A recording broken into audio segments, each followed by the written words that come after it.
Welcome to DM of the Mists, covering all things Curse of Strahd and Ravenloft. I wanted to do this one for a while, so I'm quite excited. I wanted to compare I6 Ravenloft to the original Strahd and Ravenloft module from 1983 for Advanced Dungeons & Dragons, which I thought was 2E, but it might actually be 1E, first edition, and compare it to Curse of Strahd, the 5th edition version. Look at what's different, what's the same, and see if there's anything that can be used by Curse of Strahd DMs. I got it as a PDF from DM's Guild. I'll include a link in the description. Turns out, a lot of it is the same, which sounds silly saying that, as if I'm surprised, but Curse of Strahd was modelled on Ravenloft, and so a lot of it is carried across and they followed it very faithfully. Things like the castle, layout, maps are pretty much identical other than the maps in Curse of Strahd having a different colour scheme. With Curse of Strahd, it's expanded, so they add more locations, more NPCs, more monsters, but for everything that I6 includes, it's pretty much probably like 80-90% similarity.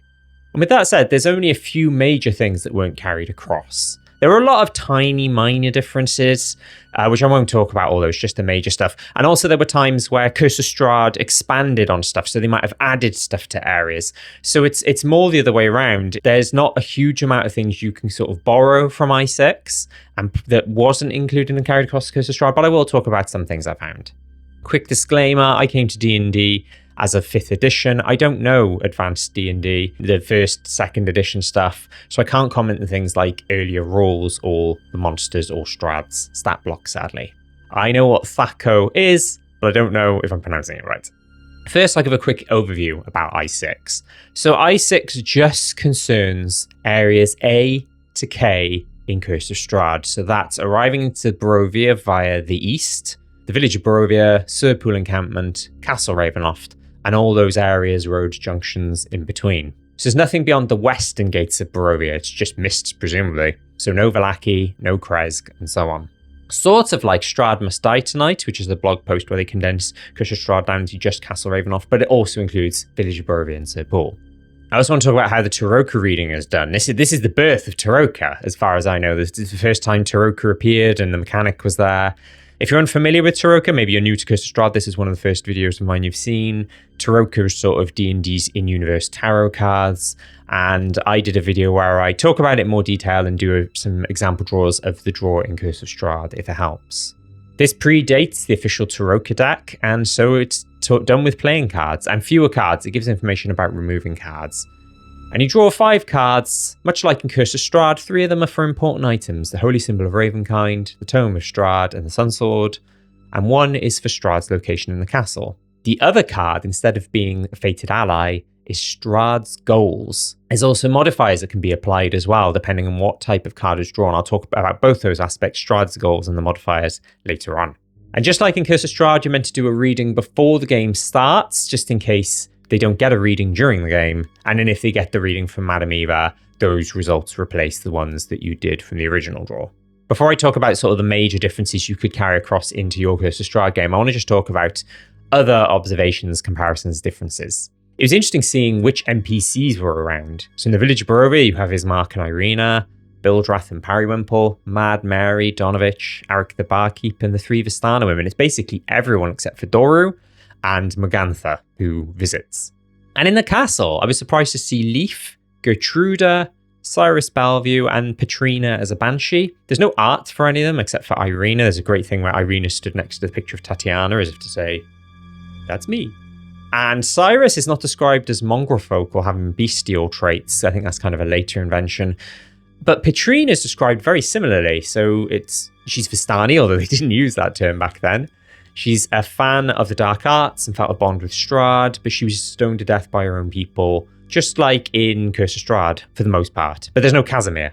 That means in addition to no Doru, there's no Rahadin, no Consorts, no Piddlewick II, no Strahd's animated armor, no Esmeralda. They were all introduced later on. The Heart of Sorrow is called the Guardian of Sorrow. It's still a crystal heart, and it operates similarly to Curse of Strahd in that it's guarded by animated halberds, and it can shake people off the stairs, but it doesn't give Strahd the extra 50 HP. And a lot of the crypts are similar, but in I6 they're just given a name and no contents. Presumably they're just empty, or they just have the dead body of the person that they say is in the crypt. So Curse of Strahd fleshed a lot of them out more.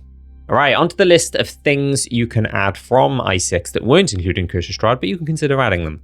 I'll do it in order of how and where they appear in I6. Number 1, more specific mechanics for Strahd's spies. Curse of Strahd has a Strahd spies sidebar in Chapter 2 that says that Strahd has many spies reporting to him at dawn and dusk each day, and these agents constantly patrol the land of Barovia and report everything they see to him. Then the rest of it talks about whether the PCs detect the spies, what happens if they do, and how Strahd likes the spies to try and get stuff from them so he can use that for his scrying spell. In I6, it says that they report into him 4 times a day, not just 2, at dawn, noon, dusk, and midnight, and that there's a 60% chance that Strahd knows the PC's location at these times. Also, if Strahd knows their location, he attacks the PCs wherever they are within 2 hours.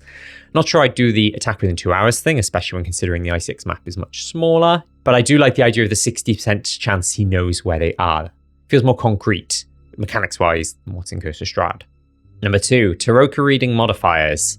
So there's a table of modifiers in I6, and it depends on the way that Tarokka reading's done. If you draw, say, the 3 of something, it lines up to a location. But if you draw the 3 of hearts, or the 3 of clubs, or the 3 of spades, different things can happen. If you draw a heart card in the area that the item is in, or Strahd is in, the PCs will get a +1 bonus to hit and a bonus to their AC. It actually says -1 bonus to their AC, but my understanding from the old rules is that a lower AC in 1st, 2nd edition is better. But if you're doing it for 5th edition, it would be a +1. But if you're using the official Tarokka deck, as we know, it says that things like hearts, spades, clubs line up with the coins, swords, glyphs, and stars suits. But yeah, it's only applied to the locations where the Holy Symbol of Ravenkind, Tome of Strahd, Sunsword, and Strahd appear, not the whole castle. So each location would have a different modifier depending on what card is drawn. It's weird because all locations, except for where Strahd is, would be empty of monsters and NPCs. It's just, as far as I remember, it's just the items there. The only way it would work, I guess, is if the PCs were being followed, or they managed to lure monsters and NPCs, or there's a random encounter, for example, and the battle takes place there. That's how they could benefit from that. Or I think some of them are actually detriments, so it could actually make the battle and their situation worse. Number 3, Tarokka-determined goals for Strahd. This one's really interesting. As mentioned earlier, while 3 of the cards are the Tarokka items and 1 is for Strahd's location, like in Curse of Strahd, the 5th card is for Strahd's goal in this playthrough of Ravenloft. In Curse of Strahd, his goals are to have Irina, that's his main goal, but also to find Van Richten and to find a successor or consort, where he determines that no one will ever be good enough. In I6, winning Irina is one of them, but there's 3 others. Number 1, Strahd seeks a new identity. He tries to switch bodies with a PC and leaves Barovia with the other PCs. This is interesting because it suggests he's not trapped in Barovia. I'm guessing that law came later. Or that he's not just trying to trick the PCs, but the Dark Powers as well. Although the Dark Powers aren't mentioned in this. Again, that law comes later. Number 2, Strahd wants to make a magical sphere of darkness. I laughed because it's just a bit like just picturing him with a big dark sphere. It says that it would greatly extend the range of his travels, but he mistakenly believes a PC has the final piece needed to complete it, and when he finds out that they don't have it, he gets annoyed and basically just wants to kill them. Number 3, Strahd wants to win the love of Irina. This is similar to Curse of Strahd, however, the way he does it is cool. He tries to charm all of the PCs and then make them attack Irina, and then when they attack, Strahd will swoop down and save her. And he hopes that the rescue will turn Irina's heart to him. He wants Irina to love him willingly rather than by force. It's a cool idea. I know some Curse of Strahd DMs want it that Strahd tries to trick Irina into thinking that she's safest with him, that the PCs are a danger to her, or that by just being with the PCs, she's in danger. And the whole thing about how she would go willingly to him. It's cool that there's kind of the tie in there. Number 4, Strahd wants the Sunsword. The Sunsword in this is a little bit different. In Curse of Strahd, there's no blade, it's just a shaft of light, like a lightsaber, because I think the blade was destroyed. In this, the PC unknowingly has the crystal blade as their sword and a normal sword hilt. And then once they find the Sunsword hilt, it leaps onto and transfers to the Sunsword. And then the Sunsword is essentially active at that point. So in this, once it's working, it's a crystal blade that glows with blue light, does extra damage to the undead and especially vampires, rather than glowing sunlight radius type thing. It also glows blue if you're within 30 feet of the undead. Kind of reminds me of Frodo's sword from Lord of the Rings, but instead of orcs and goblins, it's on the undead. Number 4, the Holy Symbol of Ravenkind belonged to the Kolyanovich family. In Curse of Strahd, Ismark's quest for the PCs is to get his sister Irina to safety in either Vallaki or Kresk. but they don't exist in this. So the sort of main hook, if you will, for this, other than you can't escape this land unless you kill the evil vampire, is that their great holy symbol was stolen. It doesn't explicitly say it's the Holy Symbol of Ravenkind, but it's heavily implied. It says that it provided their strongest protection against the vampire. So it suggests the Holy Symbol of Ravenkind was a family heirloom. And more than that they knew it protected them and therefore Irina. So I guess you could consider having something like that. Maybe Ismark mentions that they once had this holy symbol, and then Madame Eva does the card reading, and then later when they find it, they know it originally belonged to Ismark and Irina's family. Number 5, Kolyanovich family has a guest house. So E5 in this is guest house, not the church. The church is E5 in Curse of Strahd, but in this is E6. And it's a house southish of Mad Mary's house. So I'll show the map side by side. You'll see that it's kind of like, I think Mad Mary's house is a different place in Curse of Strahd, but in I6, it's next to the guest house. And it says that the guest house is the Burgomaster's house. So it could be used in Curse of Strahd to stay the night. I know some people consider the Blood of the Vine Tavern an inn as well as a tavern. I don't know if it says that you can stay the night, unlike in Blue Water Inn. But then again, we got the map in The Horrors Within now of Blood of the Vine Tavern, and it's got rooms. And then some people have it that maybe they stay the night in the Burgomaster's mansion with Ismark and Irina. But another consideration could be, hey, we've got this guest house just north of here, just south of Mad Mary's house, and they could stay the night there. Interestingly, it says it's not fortified against the undead. I know there are some Curse of Strahd DMs who have, say, a siege on the Burgomaster's mansion or attacks on the village of Barovia, so make use of that information however you will. Number 6, more encounters for random encounters in Castle Ravenloft. So just like in Curse of Strahd, Castle Ravenloft has random encounters that can happen. Some of them overlap and a bit of crossover, but it also includes things like wraiths, giant spiders, and gargoyles.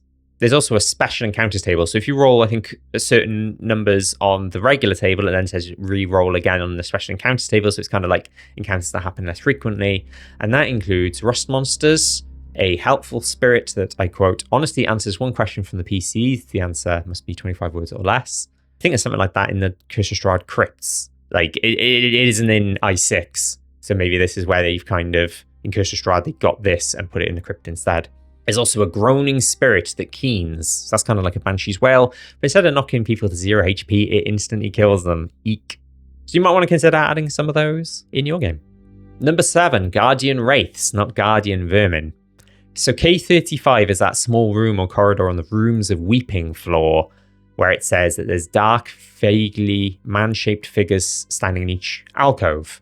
And it turns out that each of them are 2 swarms of rats. So 4 swarms of rats attack. The statues dissolve into rats. In I6, though, it's 2 wraiths. I think that's cooler flavor. Although you might argue that figures dissolving into rats is also a very cool flavor. But if you've got a stronger, higher level party, you might want to consider changing 4 swarms of rats to 2 wraiths, because they're certainly going to hit harder. And number 8, the last one, a change to the wight teleportation trap outside Strahd's crypt. So it has the swap with wights trap. These are the traps that are just outside Strahd's crypt in the catacombs, where if somebody steps on them, they get teleported and swap places with a wraith who is in a tomb underneath a different crypt. But in this, they also gain the character's clothes and equipment. It says, and I quote, the teleport exchange appears to others as though the character who was walking through the crypt's passage suddenly turned into a wight. The wight turns and attacks the party with the original character's weapons. This means, and I quote, the teleported character finds themselves lying in a dark, confined space, the interior of the wight's coffin, wearing ragged, rotting clothing. Firstly, gross. Secondly, it's going to freak the character out that not only have they swapped places with the wight, but they are unarmed and basically missing all their stuff. And you can have a bit of fun where the wight has the weapons that they have, and it can be used against them, or the attacks that they have against the other players. Could be a really good way to freak out your PCs more than just the sort of, I mean, it'll freak the players out anyway with the whole swap thing, but the fact that they lose their stuff as well and the wight gains it and can attack with it is pretty cool. And there we are. That's I6 in a nutshell, sort of. Didn't obviously talk about it in detail and run through it word by word. I thought that'd be quite boring, but those are the sort of main points I found from it. I've enjoyed doing this, and I think I'm going to do the same with some of the other sort of in-between editions. I think 3rd editions is called Expedition to Castle Ravenloft. There might be, even though they did I6, I think there's something in 2nd edition called Roots of Evil that might feature Strahd and Castle Ravenloft. I'll have a little research and a dig and see what I can find. I think they might have also just released a 4th edition thing just before 4th edition kind of ended. So I'm going to find all those, get them if I can, and talk about what's in them and what flavor you might be able to add to Curse of Strahd. So that's it for this one. On the Curse of Strahd front, I keep teasing and promising the Babylon Saga video. I don't know what it is that's putting me off from doing it. I'm just worried it may not be good enough, but I will try and endeavor. It's mostly research now. I've got most of my notes together. I really have no excuses, and I'm sorry if people are waiting for it. I'll try and do it as the next one or one of the next videos that I do. And on the Ravenloft front, still doing the Horrors Within related videos, and hopefully Shadowlands Part 2 should be coming soon. If you'd like to support me, I have a membership for a couple of pounds, couple of dollars a month. You can get access to badges and custom emoji. You can get access to videos early. You can get discounts on my DMs Guild resources. I do some members only behind the scenes type videos and a whole bunch of other perks. And I'll see you on the next one. Thanks for watching.